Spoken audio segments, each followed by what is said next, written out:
दोस्तों नमस्कार, मैं हूँ रोमा और आप देख रहे हैं न्यूज़ नशा। दोस्तों आज हम उत्तर प्रदेश के चुनावों की को लेकर चर्चा करेंगे। समाजवादी पार्टी ने तेज प्रताप यादव को तरह से उम्मीदवार घोषित किया है, जबकि कांग्रेस पार्टी अपने चुनावी रुख को लेकर असमंजस में है।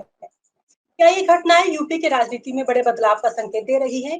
तेज प्रताप यादव की उम्मीदवारी क्या समाजवादी पार्टी के लिए नया मोड़ लाएगी? दूसरी तरफ कांग्रेस पार्टी समाजवादी पार्टी के साथ चुनाव लड़ने से मना कर सकती है, क्योंकि कांग्रेस पार्टी ने 5 सीटों की मांग रखी थी, जबकि अखिलेश यादव ने 2 ही सीटें कांग्रेस पार्टी को दी। लेकिन सोचने की बात यह है कि समाजवादी पार्टी ने अपने 5 प्रत्याशियों की घोषणा कर दी है। देखना यह है कि कांग्रेस पार्टी समर्थन देगी या नहीं। इस पूरे मुद्दे पर गहराई से चर्चा करने के लिए आज हमारे साथ इस समय मौजूद है उत्तर प्रदेश से नूतन जी। नूतन मैम नमस्कार, स्वागत है आपका। जी नमस्कार पूनम जी। मैम, क्या तेज प्रताप यादव की उम्मीदवारी सपा के लिए चुनावी सफलता का द्वार खोल सकती है? से देखिए अभी जो वहाँ की सिचुएशन है, करहल विधानसभा सीट ऐसी है जहाँ हमेशा से सपा समाजवादी पार्टी का ही वर्चस्व रहा है। उन्हीं के जी कैंडिडेट जीतते रहे हैं। निश्चित रूप से अखिलेश जी ने वो सीट छोड़ा और तेज प्रताप उन्हीं के परिवार के हैं, तो लाभ मिलेगा। लेकिन एक जो अभी बीजेपी ने अपने उम्मीदवार घोषित नहीं किए हैं और दूसरा बहुजन समाजवादी पार्टी ने इस बार करहल से अपने उम्मीदवार को घोषित कर दिया है। और जो उम्मीदवार हैं वो, चूंकि करहल का जो डायनेमिक्स है वहाँ यादव वोटों के साथ साथ शाक्य वोटों की भी बहुलता है, दूसरे नंबर पे है। तो शाक्य है डॉक्टर, उनको खड़ा किया है। तो अब वो जी कितना वोट काटते हैं, वो वोट कैसे समाजवादी पार्टी में जाती है और बीजेपी किसको खड़ा करता है, तो कुछ उस चीज पे भी यहाँ का इलेक्शन डिपेंड करेगा। और थोड़ा सा मुझे लगता है कि मेहनत करने की जरूरत होगी कि वोट जो उधर के हैं वो कैसे आए, क्योंकि बहुजन समाज पार्टी ने भी वहां पे इलेक्शन अपने कैंडिडेट उतारे हैं, तो वोट कटने की जो संभावना है वो ज्यादा रहेगी। और जो वोट कटेंगे वो भी कहीं ना कहीं जो समाजवादी पार्टी को वोट जाते वही वोट होंगे। सर, क्या समाजवादी पार्टी में क्या ये नए चेहरों को ला रही है, बेशक उनके परिवार का है, क्या उसके पीछे भी कोई और बात है? क्योंकि खुद भी वो उतर सकते थे लेकिन खुद नहीं उतरे और उन्होंने एक नया चेहरा सामने दे दिया। क्या इतने वोट बटोर सकेगा ये नया चेहरा तेज प्रताप का?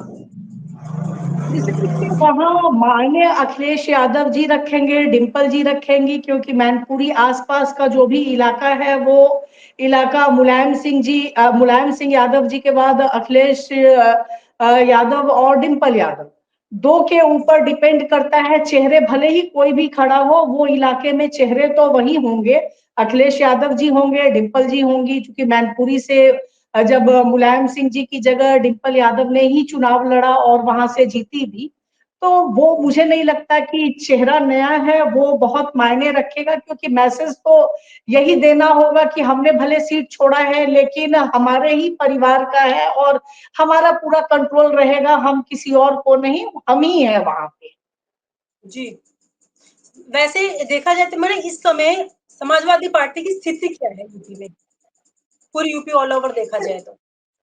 जैसे देखिए ऑल ओवर यूपी देखा जाए तो उत्तर प्रदेश में अभी विपक्ष की अगर बात करिए तो समाजवादी पार्टी ही है विपक्ष में।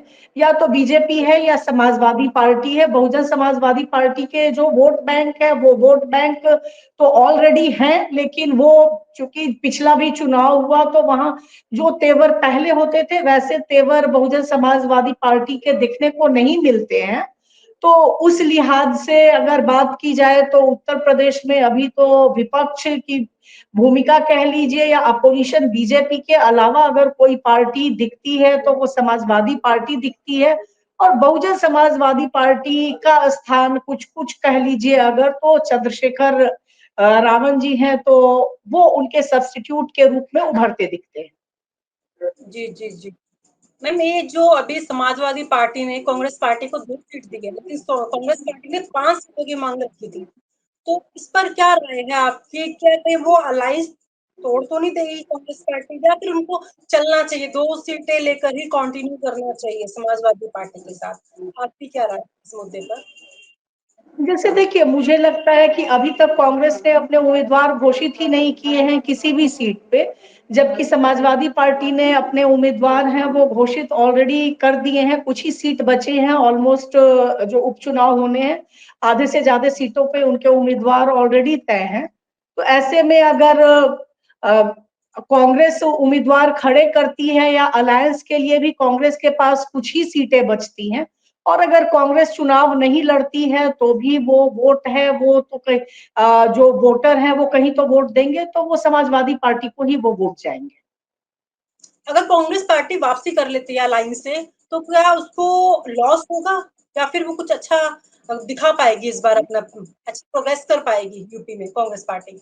जिससे देखिए, मुझे लगता है कि जो भी उम्मीदवार खड़े करने, क्योंकि अब तो 1 महीने से भी कम समय चुनाव में बचा है, तो अगर उम्मीदवार तय भी करने हैं तो जितनी जल्दी नहीं तय करेंगे तो नतीजे फिर उस हद तक नहीं हो पाएंगे, क्योंकि उनको बीजेपी से मुकाबला करना है जो सत्ता में भी है और हर तरह से ग्रास रूट पे भी काफी मजबूत है, उनके कार्यकर्ता हैं, संगठन है। तो ऐसे में जब एंड टाइम में अगर आप चुनाव कैंडिडेट खड़ा भी करते हैं तो किस हद तक और कितनी तैयारी कर पाएंगे। जी, ये जो कांग्रेस पार्टी है ये ना कंफ्यूज बहुत रहती है सीटों को लेकर। एक तो जल्दी नाम घोषित नहीं करती, उसके बाद कैंडिडेट्स नहीं देख पाती। तो क्या इनकी वीकनेस की वजह क्या है? पार्टी का संगठन मजबूत नहीं है या सीनियर जो लीडर्स हैं वो डिसीजन सही से नहीं ले पाते? क्या रीजन है कांग्रेस पार्टी का?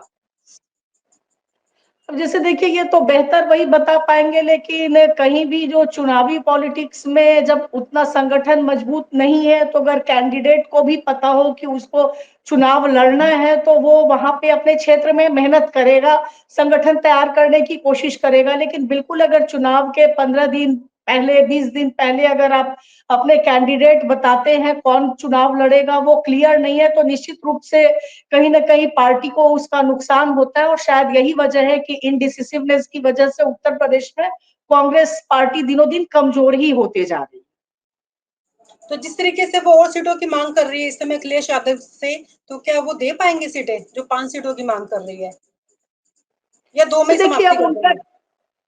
जैसे अब वो तो कितना गठबंधन उनका बनता है और किस टर्म कंडीशन में दोनों पार्टियां आपस में बात करती हैं और एक सहमति पे पहुंचती हैं।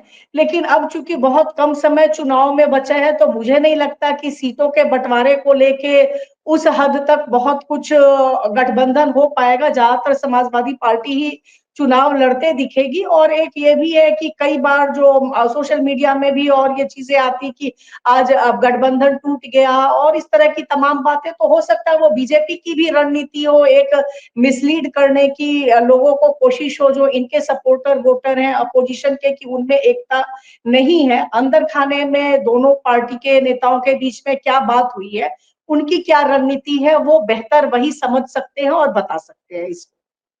मैम, बीजेपी का इस समय क्या स्टेटस दिख रहा है इस समय यूपी में आपको?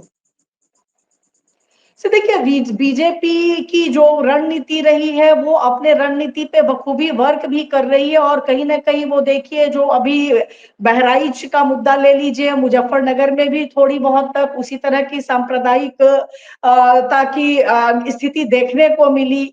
बरेली में देख लीजिए, तो जो भी आसपास इलाके हैं तो वहां कहीं ना कहीं वोट पोलराइज करने की, हिंदुत्व को बढ़ावा देने की जो बीजेपी जो प्रोपेगेंडा कह लीजिए या जिस बेस पे चुनाव लड़ती है, तो वो अपनी रणनीति में तो बहुत सफल है। वो वोट वोट पोलराइज करने में हिंदुत्व के नाम पे। और आज भी अगर देख लीजिए, मुझे लगता है कितना भी कहिए, कुछ सीटों को छोड़ दीजिए, तो अगर हिंदुत्व के नाम पे फिर जातियां वहां पे, जो कास्ट फैक्टर है वो थोड़ा सा कम हो जाता है। फिर आप किसी भी जाति के हो, अपने को हिंदू समझते हैं, तो वो वोट जब हिंदुत्व के नाम पे वोट जाता है तो उसका फायदा बीजेपी को ही मिलता है।